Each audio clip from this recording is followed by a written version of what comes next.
Pour ne rien manquer, abonnez-vous maintenant. Éric Nolot, bonjour. Bonjour Patrick, bonjour à tous. Comme chaque vendredi matin, alors vous nous parlez ce matin d'un livre qui, selon vous, nous concerne tous.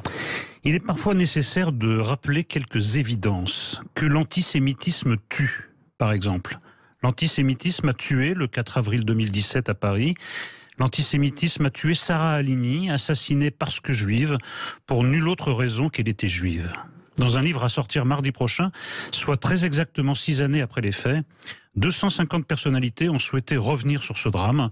250 personnalités aussi diverses que le pape François, ou l'imam Hassan Chalgoumi, Alain Finkielkraut ou Valérie Toragnan, Kamel Daoud ou Raphaël Enthoven, Rachel Kahn ou Mathieu Ricard. Alors pourquoi cette démarche ?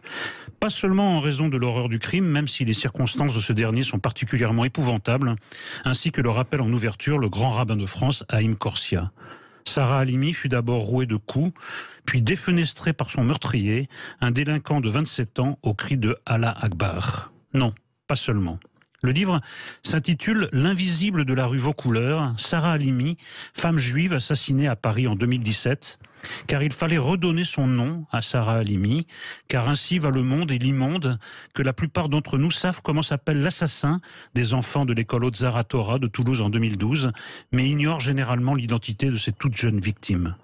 Il fallait redonner son nom et son existence à Sarah Halimi, une femme de bien, comme le résume encore Haïm Korsia, je le cite, car c'était sa vocation et son sacerdoce, s'occuper des autres, des plus faibles en particulier. Mais il y a une autre raison encore, peut-être la principale, pour que paraisse ce livre. Il se trouve que j'habite la rue Vaucouleurs, où fut massacrée Sarah Halimi, et à chaque fois qu'il m'arrive d'évoquer la tragédie avec un voisin, je puis témoigner que l'incompréhension le dispute à l'émotion. Oui, alors on comprend bien ce qui suscite l'émotion dans ce drame, mais qu'est-ce qui provoque l'incompréhension à son sujet, Éric Nolot ? Eh bien, il s'avère que tout en étant considéré comme coupable, le meurtrier de Sarah Halimi ne sera jamais jugé, la Cour de cassation ayant définitivement confirmé son irresponsabilité légale. Il aurait agi sous l'influence d'une bouffée délirante aiguë causée par la consommation massive de cannabis. Pas d'ambiguïté, la loi s'impose ici comme partout, mais elle peine à convaincre. Comment accepter qu'un criminel échappe aux assises en ayant lui-même créé les conditions de son irresponsabilité ? Comment se peut-il, par ailleurs, que le caractère antisémite du meurtre ait été retenu s'il est d'autre part affirmé que le meurtrier ne savait pas ce qu'il faisait ? Le débat autour de ces questions essentielles prit tant d'ampleur qu'une loi dite Sarah Halimi fut votée l'année dernière, loi qui annule l'irresponsabilité en cas de consommation proche et volontaire de psychotropes dans le but de commettre une infraction. Cruelle ironie de l'histoire, la loi dite Sarah Halimi ne s'applique pas au cas de Sarah Halimi, n'étant évidemment pas rétroactive. Pas de quoi dissiper l'impression que justice ne lui fit pas rendue, ce que seul un procès aurait sans doute permis. Alors que vous soyez juif ou non, L'invisible de la rue Vaucouleurs, Sarah Halimi, femme juive assassinée à Paris en 2017, est un livre qui s'adresse à vous. C'est ce que nous rappelle Haïm Korsia à travers cette citation du psychosociologue Kurt Lewin.